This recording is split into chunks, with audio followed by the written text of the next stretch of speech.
did this challenge. Okay, 30 days to suck at something new, whatever it is. For anybody that struggles with doing a first, I think they should challenge themselves because there's so much that you can learn about yourself in the process. You can stand up and rise, and you can say yes to new experiences. Maybe we don't have that much time. Let's go all in. You can make peace with whatever didn't go well. Choose your hard. We have to be able to choose our hard because everything is too easy these days. People think that, oh, when you in your 40s, you're too old to start something new. You're too old to start a new career. You're too old to reinvent yourself and travel across the world. Well, I've done all of that. You get to change your story, even today, even after watching this episode. Exactly.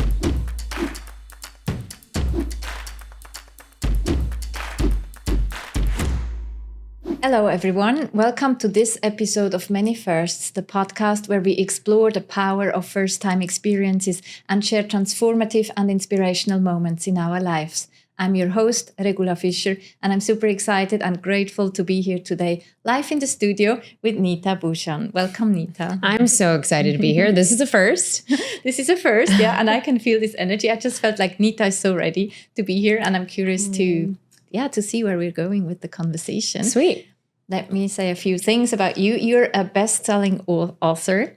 You're a mental health advocate and a human connection expert. You're also the founder of the Highest Self Institute. And you're just on this mission to support people, kind of building their resilience and navigate life's challenges with grace. You're also the host of a podcast. It's called The Brave Table. And you're a wife and a mother of two. Yes. That's a few things you are, but you're so much more. So yeah, I think you are a creator of first. I mean, just this, I could have also mentioned that you were a doctor in the past. You're a dentist also. And so obviously you have created tons of firsts in your life. Oh, yes. What is one or two of your favorites? Maybe even in the recent past. You mentioned today, I hope that's a good one as the first one. Yeah. Well, so, I mean, I'll get to that, but I would even think I was reflecting on this because I entered my 40s and, people think that, oh, when in your 40s, you're too old to start something new. You're too old to start a new career. You're too old to reinvent yourself and travel across the world. Well, I've done all of that. we just a couple months ago now, we just literally moved our very cushy, comfy lives from the US, Austin, Texas, with our established homes and things like that to embark on complete uncertainty in a brand new culture, in a brand new country, with both of my kids, my husband, obviously. And we said yes to, people do their firsts a lot of times in their 20s. And I was like, okay, we're going to just uproot everything that we know that's comfortable, that's certain, and literally go for this uncertainty. And it's been so wild and so fun and exhilarating. I'm not going to lie. There's been some initiations of just understanding, the nuances of being in a new place and leaving your hometown and your kids. I mean, not that I grew up in Austin, but I think there's some excitement when you begin to pursue the uncertain and other parts of yourself start to thrive and come alive. And it's been so interesting. I've been here a month, literally, I think 4 weeks to be exact. And the energy is so palpable here. Everyone is just, I met you so quick and so fast. I think the way the energy moves here in this part of the world, I'm just so blessed and so excited for this. And I think, for anybody that struggles with doing a first, I don't know, I think they should challenge themselves because there's so much that you can learn about yourself in the process. It's beautiful. And just to explain where you are right now. So you moved from the US to the UAE. To the UAE, yes, we're filming this in Dubai, and it's our home now. And one of my friends, I was just sitting with her the other day, and she said, "You have known more people here, and I've lived here for 20 years, and I see you just part of everything." And she's like, "And I've been here for 20 years." She's like, "It's like you came home." She said, "You came home, you're thriving," and I'm like, I guess that's what happens when you say yes to a first. You know, when you have the courage to step out of your comfort zone of what you know is the norm, to discover a part of yourself or to unravel a part of yourself. I think many times the universe conspires for you in the biggest ways. And I know that for me, it was an intuitive gut feeling. Like I got the intuitive hit to that our time was up in Austin probably about a year before we even made the decision. And then slowly and steadily, because it wasn't me just making this decision, it was obviously I have to talk to my partner about this. And I just planted the seed. I said, where do you think we would be in the next 3 years? And he's like, you know what? I was actually thinking about that too. And there were some things going on in his life and business and things like that that was actually helping him question, you know, what is it why are we here? Because a lot of our family, a lot of our close friends are in a different part of the world. In fact, closer to this region. And even his parents are also close, like the grandparents are closer here.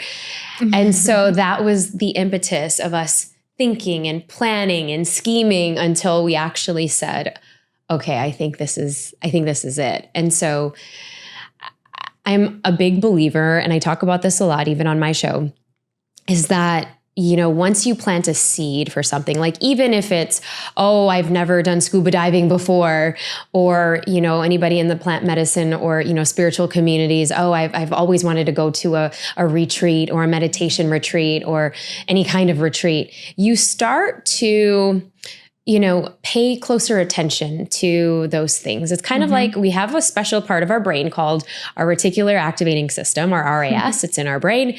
And it's like, oh, I want to buy this new car. And so this new car is red. And we're going to see this new car keep popping up, keep popping up, keep popping up. So you'll see signs for that spiritual center or that spiritual retreat everywhere.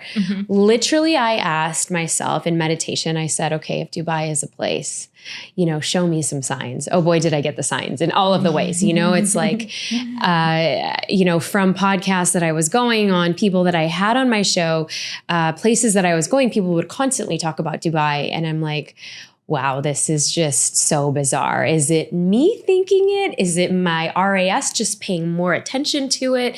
Is it a combination of both?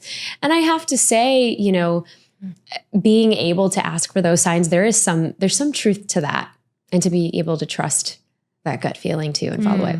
You're mentioning so many points that we could dive into, but I also see this beautiful combination of a bit, no, you didn't say fear, but I think that's what a lot of people probably would say. They experience when they know they're going to be exposed to an unknown, to an uncertainty, right?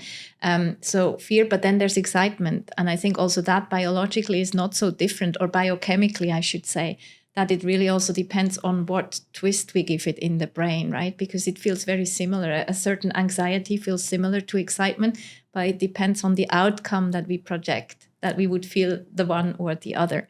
And then, yeah, what you mentioned with the brain, is that also your past, the scientific past? Does that somehow, come into what you're doing today, which is more of a, what would we call it? I mean, you're obviously a spiritual person also. Yes. But what you do is personal development, I would say. Or yes. Do we need to label it? I don't know. I mean, I think it's, you know, self-evolution, spiritual growth, personal growth, you know, personal transformation, I think would be a better word for it. And I think, I mean, my background is all in science, right? I became a cosmetic dentist, not just a regular dentist, but a cosmetic one. And, you know, I went to, my undergrad was all in, you know, behavioral psychology. And so that's what I got my bachelor's degree in, and then went on to dental school. So I've always loved the study of human beings. I've always loved the study of people. I think also just because of my lived experience, having grown up so fast, I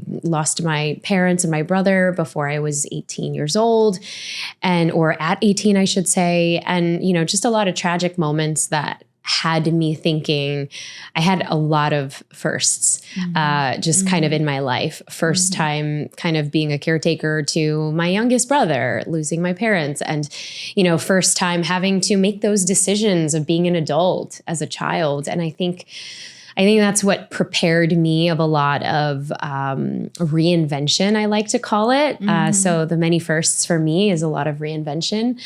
And my first love was science. Yes, in many ways. I did get a minor in chemistry as well in my undergrad. And so I like the idea of, fusing kind of whether it's behavioral psychology and really understanding how people make decisions, because I had to see my parents in, their darkest of days going through their bouts with cancer. And I needed to also figure out, okay, how am I going to make them feel if they're in their hospital bed, not being able to live life on their terms. And so I think that made me more resilient to saying, all right, maybe time is short. Maybe we don't have that much time. Let's go all in. If I'm going to go all in, I said yes to you. I was like, yes, let's do this. And I think so often we're so afraid because we think we have so much time. And I know there's this morbid idea around that. And I'm not saying like, oh my gosh, we're all going to, die tomorrow. But I think there's this beautiful book of like the five requests or the regrets of the dying, right? It's a beautiful book where you talk about at the end of their lives, right? They had all of this success, money, all of this stuff, but people really wanted connection. They wanted to have the courage to be able to do things that were outside of their comfort level, right? Connection meaning go deeper with friends or people that they loved and spend quality time, and maybe coming out of your comfort zone, having more fun, more adventure. And when I realized that, I'm like, oh yeah, it's no wonder I live my life in the way that I do. Like, I'm not going to waste the time. If I feel in my gut instinct that, okay, something is complete, and this is how I experienced this, even when I said, my career as a cosmetic dentist, I had my first practice long before I was 30. I sold it at 32. It was lucrative and all of those things. And I think you recognize and you realize that, okay, even though everything's shiny and, success is everywhere, coming back home to your truth of really checking in and saying, hey, does this actually work for me right now? Most people, like you said, are afraid of following what that voice is because that voice is really scary. Oh my gosh, what will people say? Exactly. That you're going to leave something that's so stable? Why would you do that? And so that's been kind of the hallmark, I would say, of just the new chapters and of firsts in my life. And can you remember when that started at that young age where you had to really take on so much responsibility, right? And again, that's also, I think, sometimes what we lack as adults. Not everyone is ready to take ownership of the trajectory of their lives, right? And you were there, basically, you had to, right? There was no other option. And obviously there were a number of firsts that you didn't create, you didn't want them, they happened. So what helped you, or how conscious did you go through that time, if you remember at all? I know it's a long way, time ago, but and I love this question. I don't think anybody's ever asked me in that way, so that's beautiful. I think that when you're going through something that you didn't call upon, or maybe subconsciously I did in some way, that's a spiritual, another spiritual lesson to learn what my gifts are in the world. But not consciously, right? Probably. I think so, on a very subconscious level, right? If there's this book, Soul Contracts, and in this book, Soul Contracts, the idea is that we select, as souls, what we're meant to experience in this human life, right? And so we can go really deep and geek out on that. But I think that, as a young person, if I had chai, we could definitely do that. I would love that conversation. Yeah. But I think that, when you're going through something that you definitely didn't choose consciously, I think it definitely prepares you in terms of your character. And I see this now when I work with parents and just having now my own 2 kids of, we have to give them that sort of challenge, whether it's a controlled challenge, right? God forbid, I would never want anything what I've been through to kind of bestow upon my kids.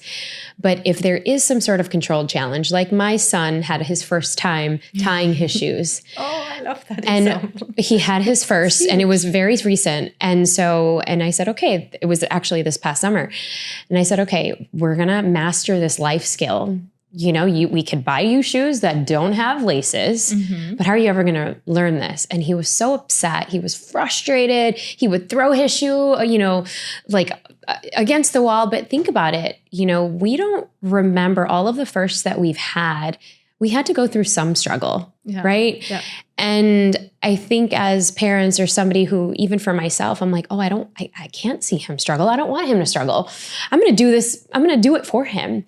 I think for me, when I was a young girl, there were so many people around me that were there to support that fall.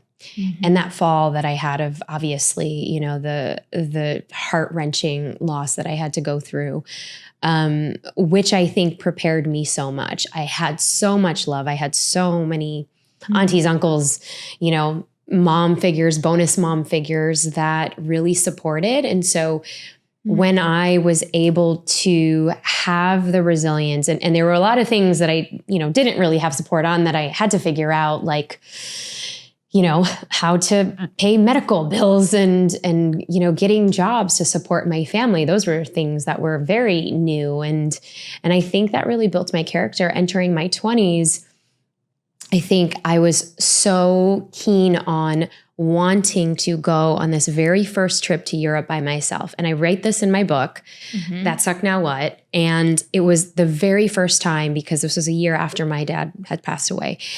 And I said, there's no more. I can't see any more death, more loss. Like, this is so much. And I couldn't go to the college of my dreams. I went to a different college that was very close to being close to my younger brother, who I was a caretaker of.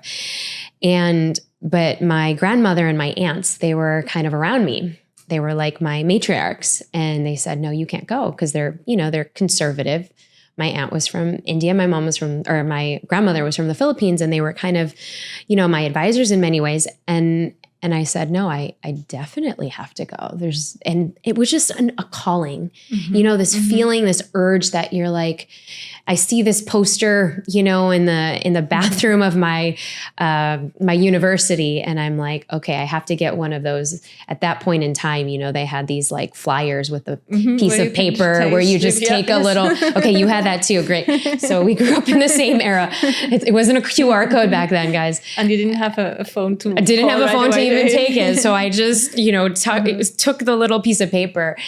And then I said, okay, I'm going to this. We have another chapter in Rome, and I'm going to study abroad for the summer. It was a declaration that I made. And long story short, obviously the reticulating, the RAS system in my brain was, I saw everything was Italy, Rome, everything. And so for however reason, I was able to get there. I got scholarships. I was able to convince my family, yes. And that summer completely would change my life for the rest of my life. Even today, there's a special place in Rome that's for me. It was the first time that I had freedom. It was the first time I didn't have to, and I, write about this all in my book, about many times we can't logically explain this feeling. But if we look into our heart, and, there's a lot of science around heart coherence now, and there's the Heart Math Institute that talks about this. So for those who are more logical, there's so much science into feeling what, your heart is really desiring and to go after it. And so, and this was that place for me. It was the place for me where I can find out, I can actually reinvent who I was. I wasn't the girl back home in Chicago that went through so much loss. I didn't have to carry that forward. I could have a new story. Not that I was rejecting my story. I just didn't want to be the person who had this big, heavy story at 18, 19, 20, Yeah. And so I think entering that, it was just like I had my wings. And I'm like, okay, I don't have to start with that. When everyone says, oh, let's introduce ourselves. Where are you from? This is a question I used to cringe as a teenager. I'm like, oh no, I don't want to share that. I learned that, okay, I'll go first, but I can share the parts of my story I get to bring forward. And that taught me a very, very interesting lesson. And it's one of which that I carry in all of the programs that I do, helping other people find their voice, helping them come to their center. But it's the story of, you get to, and I took Italian philosophy that summer. So I learned a lot about Italian Stoicism. And while I love the Stoics, I've rebranded that a little bit now because I think we need to experience the duality of all of our emotions. The Stoics believe that we keep the emotions aside and we don't experience them. But it did teach me Amor, fati. And Amor, fati is basically, loving one's fate. Yeah. It doesn't mean you have to stick with that same story forever. Right? So if you are afraid, or you're an introvert, or you're afraid of planes, let's just say, or you're afraid of, I don't like to meet new people. I don't know. I would challenge yourself on that. You sure? Because you get to change your story even today, even after watching this episode. Exactly. Yeah. So, and that was the impetus for me that would then be the trajectory. And, one of the big frameworks that I live by is, you can make peace with your past. You can make peace with your upbringing, whatever that looks like to you. You can make peace with whatever didn't go well. And that was the big thing for me. And I still remember that summer was, the first time I would attend a concert by myself. I mean, as a teenager, going by myself in a foreign country by myself. And because I remember some of my dorm mates in the university was just like, oh, I don't want to go. And I just met other people and I went to the Coldplay concert. I mean, it was Coldplay. And to this day, I will never forget, but these are these imprints, these core memories that are lasting with you. And so, and I can go on and on about that, but I think that it definitely shaped me for even fast forward today, why it was so easy for us. And my husband also lives by these truths as well. So, to those of you who have partners who are like, well, one of you is very much prone to just having firsts and doing firsts and up-leveling your life and saying yes to new opportunities, you might be married or with somebody that's not as easily convinced. And, to that, I say, trust it, because it might not be something big like moving across the world. It might just be something like taking a jujitsu class or a pottery class or, I don't know, CrossFit, but to reinvent parts of yourself. And you might learn a little bit more about you along the way.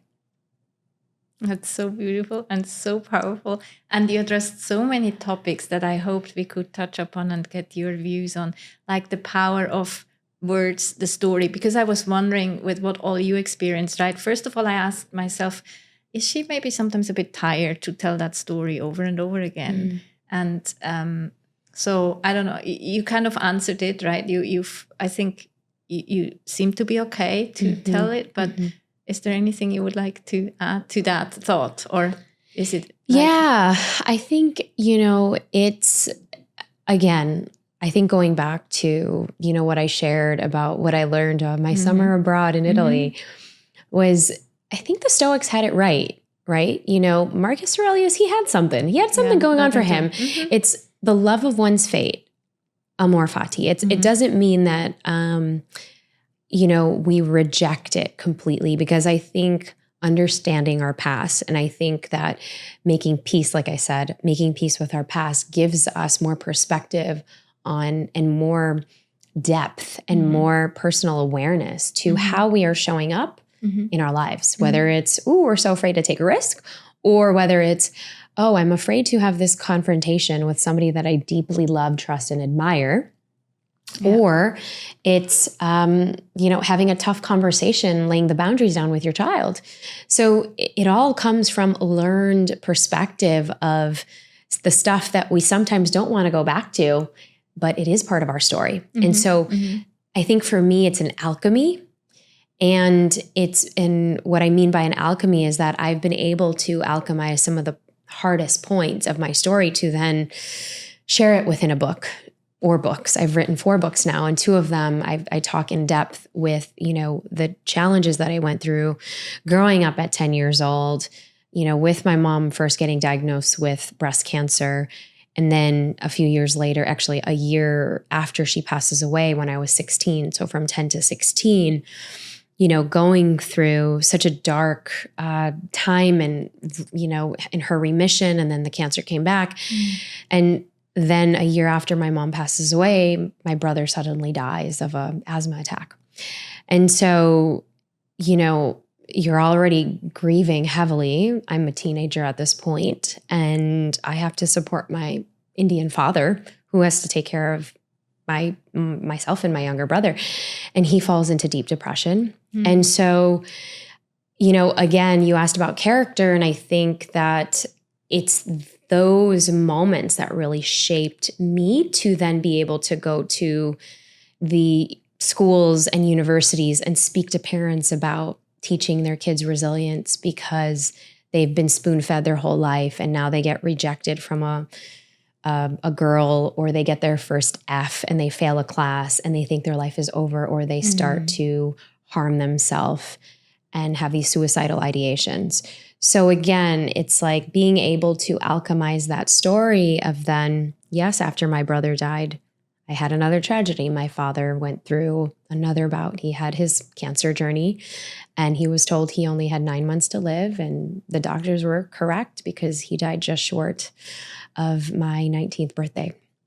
So within those 3 years, I went through all of that loss. So entering my 20s, I was like, there is no way. I'm like, I am not going to live under another cloud. But there could have been a different scenario to that. A different scenario to that of, nope, I'm not going to have a first. There's no way I could leave my family. There's no way I could leave and go to Europe. Are you kidding me? What if something bad happens? Yeah. Right. Yeah. And so I think there's that also that, the research by Stanford professor, Dr. Carol Dweck, and I know she's been talked about a lot, but her book on mindset that kind of revolutionized the way we think about adversity and resilience versus, cocooning and going inward. Either you have a growth mindset or a fixed mindset. And 2 people could have the same story, but the outcomes can be completely different, right? And you could see this in your own kids if you have them. Siblings, I think, are also, if they experience a certain pain point, they might react differently. And so I think that also has some weight to it. I think, there's this theory called post-traumatic growth.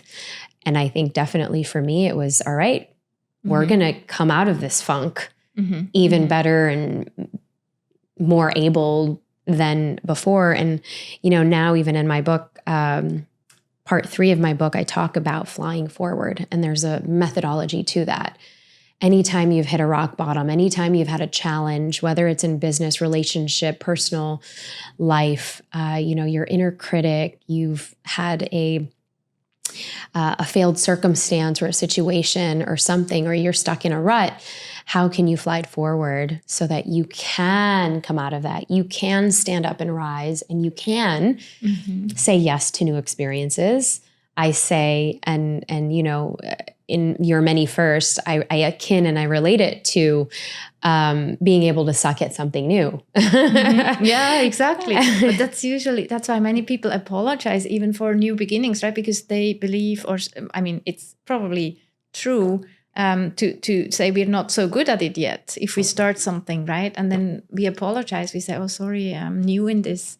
Instead of celebrating the courage and the resilience we bring up to start. It's so true. It's so true. I recently, being here in the UAE, I recently started paddle, and I put on my stories that I started paddle, and I said, I'm going to suck so bad at this thing. But there was, a couple of years ago when my book came out, I did this challenge. Okay, 30 days to suck at something new, whatever it is. Yeah. So you can have your new first. You can have your first about starting a podcast.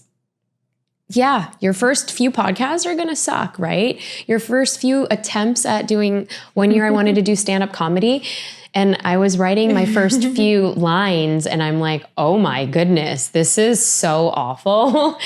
And then I realized, I said, of course it's going to be. Like, you're not going to be as good as, Dave Chappelle right away.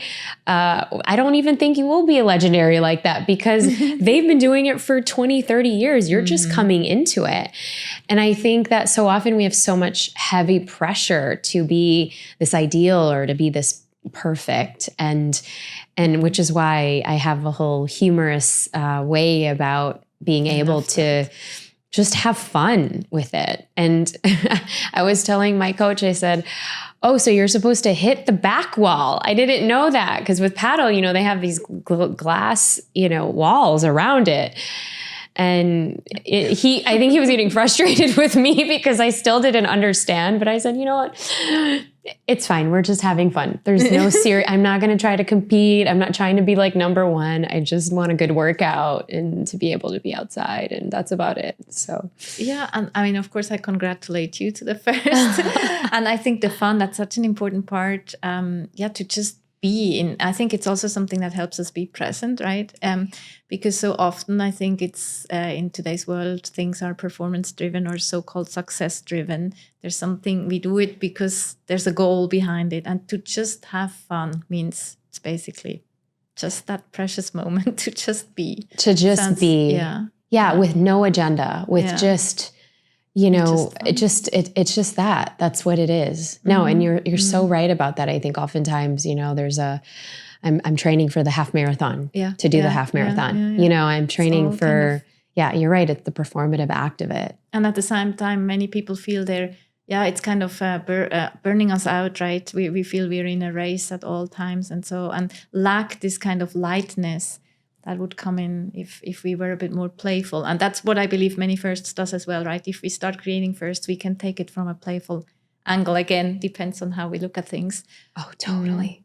So true. Yeah. So you mentioned books and book writing. So 4 already. That's, your book journey. I'm curious because I think you are very aware of words, stories, right? The power of recreating stories. So, how do you connect that to writing the books? What are they? How do you write them, approach them? What has the experience been different for all 4 or not? What's the evolution? Oh, wow. So, I mean, if you want to talk about first, my first book, I literally started the moment it was an intuitive hit. And I mean, in many ways, I think going through my losses, people would always say, you're going to write a book one day. You're going to write a book one day. People really need to hear, your story. And I said, no. And I think I was just at a time where I'm like, no, I need to do my own healing. And I think that wouldn't come until probably a decade later. And a decade later when, I was out of school, I was, obviously kind of in my rat race of chasing this, what I thought was, complete success and climbing up a mountain of notoriety and achieving a certain amount of success when I was very young. And I was burnt out in all honesty. I was burnt out mentally, physically, emotionally, and I needed to really come back to the sense of healing for myself. Mm-hmm. And I think a lot of times when we're completely running through this chase of life, we don't realize that we'll lose ourselves in the process. Mm. And some people say, Neeta, well, what do you mean lose yourself? Aren't you doing something that you love? Like, look, everyone is, they want to be like you. You're the one that they tell their parents that, look at what she's done despite what she's been through. And I said, yeah, I don't want to be the poster board for success, because I think that, at every given time we can reinvent ourselves. And if it's not in alignment with who you're becoming, then we got to change the direction of where you're going. Mm-hmm. And the only way to change the direction of where you're going is actually asking yourself the hard question. And the hard question of, who am I doing this for? Mm. Is this really, truly lighting me up? And where do I see myself in 3 to 5 years? And so, for me, it was, I was like, okay, I think there is a book coming out of me. And it was kind of this perhaps thing that I'm like, okay, maybe it's time, of me to get out of my own way, because there's a lot when you put author by your name, or at least that's what I thought. And maybe it was a dream that I had for so long and not really thought, how in the world do I go from dentistry to author? and so, but when I sold my practice, this was what was coming up. People in my life were becoming authors, and advisors in my life either had wrote books. Again, it's like when the student is ready, like I think it's the Buddhist proverb, right? The teacher appears. Mm-hmm. And for me, they were appearing everywhere, so it was like, okay, interesting. And my very first book is completely different to the book that I wrote just recently. My first book, Emotional Grit, completely different, but it was really merging my love of, behavioral psychology and really understanding how leaders make decisions and how leaders make decisions on the choices in their life, people in their life.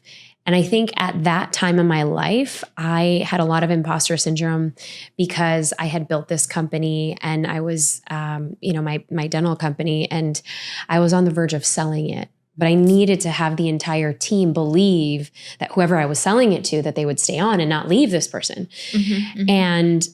But in order for that to happen, I needed to believe in myself. And so I needed to surround myself I got coaches, I really dove into for me to become a better leader. And in that, I learned so much about leadership.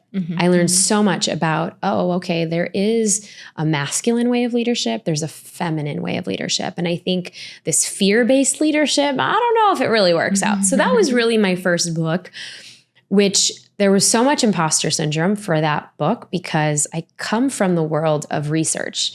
I helped researchers write their research papers, and it was very just, citing the facts and making sure that everything is proven. And it got me to speak on a lot of stages. It got me to speak at, and do these workshops at these big organizations and companies.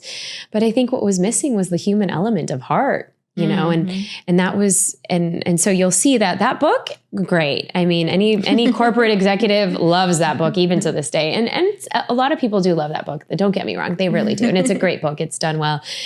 And then fast forward to this fourth book. That sucked. Now what? How to embrace the joy and chaos and find magic in the mess. Couldn't be, any more messy, live, potent with just,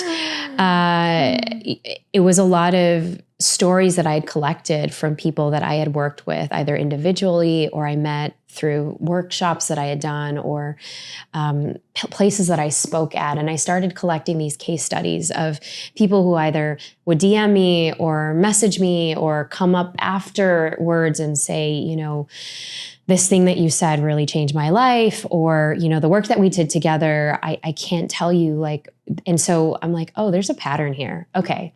So my research brain would go into, all right, this is what the thing is. But I think for anybody who's curious about writing a book and having a first writing a book, I think the sky's the limit.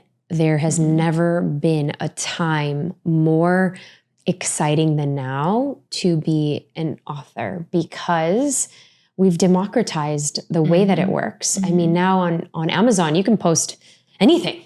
Yeah. And of course, now with ChatGPT, okay, well, that's a different level. I don't know. I'm a little scared as an artist and a writer, but that's a different story.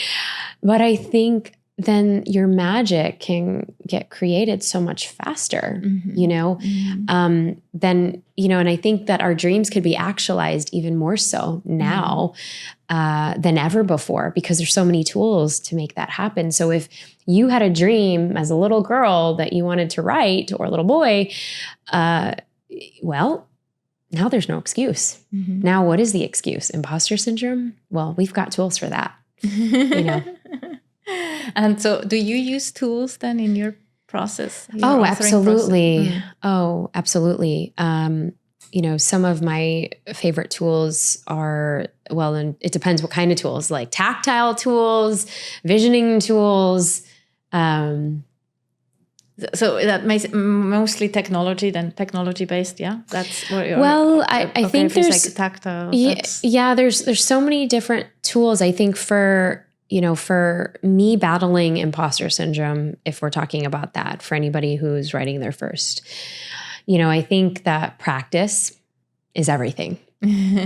And if we are not practicing, even if it's writing, and some of my best writing coaches gave me this, you know, a long time ago when I even started my blog. I mean, back in, I think over a decade ago now. And they said, just write a blog every day. Every day, and literally, and you know, and journal 15 minutes a day.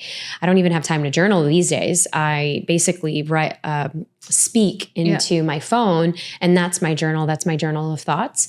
And sometimes I do believe that even writing and writing on paper, there is a transference, because we're activating the right side of our brain. Our left brain is constantly in go, go, go, go, go, right? It's solving problems. It's in beta mode. You're in traffic. You're driving. You're doing all of these things, solving issues.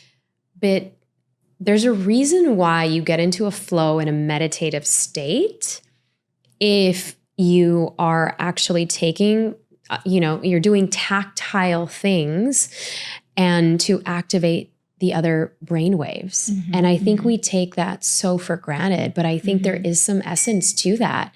So definitely practice. And, you know, even if nothing comes to your mind, but that's how you're building the muscle. And that was one of the big things for me that helped me with imposter syndrome. It was like, you know, I obviously had a coach. So if you don't have a coach, definitely get somebody like a writing mentor or join one of those groups. I used to have one of those. And I used to run these book writing retreats a couple times a year. I don't do that anymore, but I do have on High Self Institute, we do have a, you know, how to write your book to become a bestseller. So we have a program there. We can link it in the show notes. And for anyone that's curious and interested. But I do believe that there is some sense to consistency. Because if we're not also being consistent, how can we further develop the love of this new skill that we're building? It's just like with anything else. We just have to choose. That's very interesting what you're saying. I totally agree to the practice that's needed, the consistency. And how does the love come in through consistency? Well, yeah. So I think you build your confidence. There's some days you're going to hate it. Yeah. There's some days I would hate sitting at my desk because nothing would come out. And I was like, okay, I'm a failure. I don't know if I should be like, you know, then your ruminating thoughts come in, and then you're judging yourself. Then you're like, I wasted my 30 minutes that I allotted for this. Nothing's coming in. But that's the hard, right? One of my dear friends, Cody Sanchez, she says, choose your hard. And, you know, we have to be able to choose our hard, because everything is too easy these days. Yeah. Everything. Yeah. Everything. And if we're thinking that is going to be a walk in the park, then we're not going to be able to push ourselves to that next evolution of where we're supposed to expand. I get we're in the season of like, oh, if we can't manifest it easily, if it's not easy, then I shouldn't be doing it. I would check that, because with every great skill, it's kind of like me learning paddle right now. And my coach was telling me that too. He's like, well, if you really want to get good at this, and even just to be able to play a game, because right now I'm just rallying and hitting the ball. And he's like, what are you doing? And I'm like, but I just want to learn it. And he's like, yeah, but if you really want to learn how to play the game, you have to be consistent. I mean, I'm like, yeah, you're so right. This is something we apply in every single aspect. And were there days that I'm like, oh, I just want to rally. I just want to have fun. And we're doing these drills to get me warmed up. That part I don't like, just hitting the ball back and forth and bouncing it, and it hit my head and it hit my face. But I think over time, am I developing a skill that I'm truly loving and that I'm going to be proud of, because that hits the natural dopamine centers in our body? We're so dopamined up because, if we need a quick hit of dopamine, you pull up a dating app, you're swiping. You pull up Instagram, you're swiping. You're pulling up TikTok, you're learning something. It's constant dopamine. But what if we have that long-term play to choose our heart, and we actually overcome all of those obstacles because we chose something and we're consistent with it, whether good or bad? That's the true love, right? I love in my opinion. I love that. It's like the foundation for everything. And also back to the example with your son, with the frustration of tying his shoes at first, and then, practice. Sure. At 15 years old, am I going to be his mom tying his shoe at the soccer game? Oh no, you bet not I am.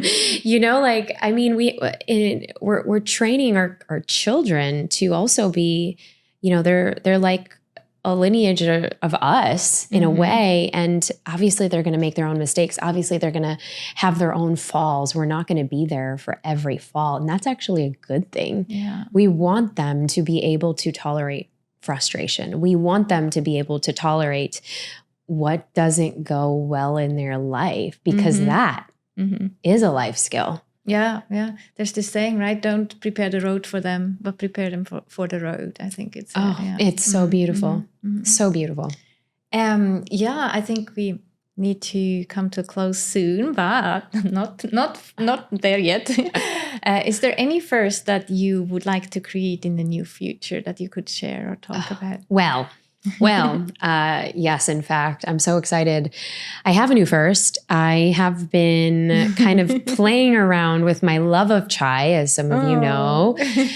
And I am also very much, a closet biohacker. I'm obviously into wellness, having lost, 3 members of my family, and health and well-being and emotional health. All of it is tied in. And my love for Ayurveda, that's where my roots are, is also tied in. So there's definitely something coming up that blends.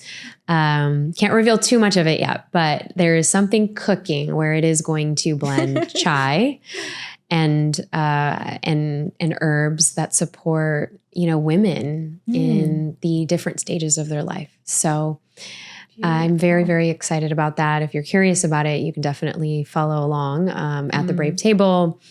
At Neeta Bhushan. I also have if you're curious and love chai, I have a freebie that I can give to your audience. It's a chai sip and soothe calendar. So for those who are hesitant for doing any firsts or many firsts, this will be a first for you to enjoy a cup of chai. I have 12 different recipes. They're all different. Wow. And it's coupled with a intentional self-care practice and ritual that you can do for yourself that's might be getting you out of your comfort zone. Thank you so much for that. Also for sharing about the project. And I think that's also a practice, the practice of drinking chai, of spending a moment consciously. Yeah. And I think once we practice that, then we internalize and it becomes a habit and a healthy habit. So that's it's the practice of being able to slow down. And I think that has been a key theme for me, is slowing down and allowing your inner artist to come alive so that you can dabble with some firsts. So beautiful. And it's such an ancient tradition, right? To drink chai together or by yourself. Yeah. Absolutely. Yeah. I mean, the Japanese have their tea ceremonies, the Chinese have their own tea ceremonies. And I feel like, even in India, there are in different regions, there are different ways people have chai and the timings that they have it. And it's very ritualistic and it's very community driven. And I'm even recognizing and realizing it here too, being in the UAE, they have their own different kinds of chai and when it's consumed and, you know, and it's beautiful. But these are ancient rituals that I think, you know, in the West, we get our to-go cup. Yeah, that's exactly what I'm thinking right now. It's so wrong. We get our to-go cup and we just go run to the next thing and the next thing and the next thing. I had exactly that thought. There's, there is a ritual behind what we are needing to create to remind ourselves to slow down and savor. I love that. Yeah. Just these words, slow down, savor. And also the words you used to talk about your project. You said, a blend, you mentioned something is cooking. So it's like really the language, you know, I can already smell some chai. So beautiful. Thank you for that so much. Is there anything else you would like to share or say as a final message or? Yeah, you know, I'm just so grateful that we were able to have this, first conversation. And I think that, you know, I hope that it lands with whomever it needs to land with to spark probably, you know, the inner artist or the inner creative or the inner, you know, person in you that has the courage and the bravery to go first and to have many firsts. And I will start with a cup of chai. Thank you so much. To be able to slow down and think about it. Yeah, exactly. And listen consciously to all the wisdom you shared. So thank you so much. Thank you. Thanks, everyone. If you liked today's episode, it would mean the world to us if you like it. Share it with anyone who could need a boost in courage for their firsts. And we would also love to hear from you. What are your reflections after listening to this episode? When are you going to drink your next first chai consciously? And let's keep creating intentional, powerful fasts together and celebrate them. We'll see you next first time. Until then, much love and courage. Ciao.